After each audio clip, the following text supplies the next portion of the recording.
Heart attack, heart blockage, এই যে সাউন্ডগুলো কেন হয় এগুলো সেটি কি আপনি জানেন?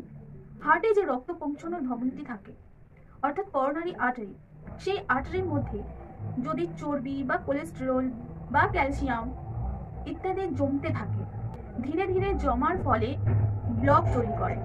আর এই ব্লক তৈরি করার ফলেই হৃৎপিণ্ডের রক্ত কম পৌঁছায়, মানে পৌঁছাতে অসুবিধা হয়, যার ফলস্বরূপ চেস্ট পেন, শ্বাসকষ্ট বা হার্ট অ্যাটাকের মতো সমস্যা হতে পারে।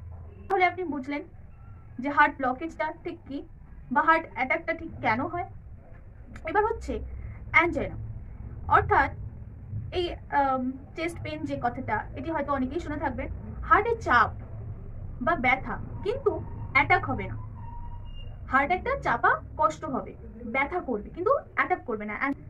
অ্যাঞ্জাইনার মধ্যে দুটি ভাগ থাকে, একটা হচ্ছে স্টেবল অ্যাঞ্জাইনা এবং সেকেন্ডটি হচ্ছে আনস্টেবল অ্যাঞ্জাইনা। এবার প্রশ্নটা হচ্ছে স্টেবল অ্যান্ড আনস্টেবলের মধ্যে পার্থক্যটা কি?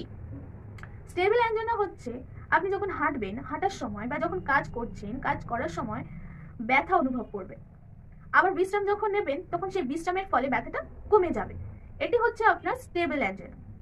এবার আনস্টেবল অ্যাঞ্জাইনাটা কি?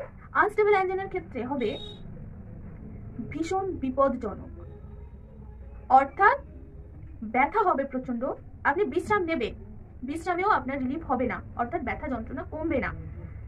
হার্ট অ্যাটাক হওয়ার আগের ওয়ার্নিং এটি, আনস্টেবল অ্যাঞ্জাইনা। এবার হচ্ছে হার্ট ব্লক। আপনার যদি হার্ট ব্লক হয়ে যায় তাহলে আপনার শরীরে ঠিক কি ধরনের সিমটম দেখা দেবে, আপনি কিভাবে বুঝবেন যে আপনার হার্ট ব্লক হয়েছে? সেক্ষেত্রে আপনার বুকের যে মাঝখান বরাবর, মাঝখানে ঠিক চাপ বা জ্বালা ভাব বা একটু ভারী ভারী ভাব ফিল হবে। আবার ব্যথাটা বাম কাঁধ, বাম হাত, আমাদের যে বাম হাত বা বাম যে কাঁধ বা চোয়ালের সাইড বা পিঠে, একদম পিঠ বরাবর ছড়িয়ে যাবে।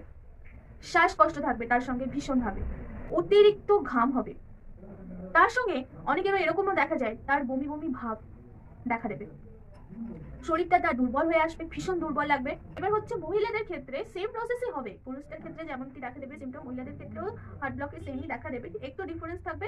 বুকের যে ব্যথাটা সেটা একটু কম হবে, শ্বাসকষ্টটা বেশি পরিমাণে হবে, আর মাথাটা ওদের হালকা হয়ে যাবে, তার সাথে বমি বমি ভাব থাকবে।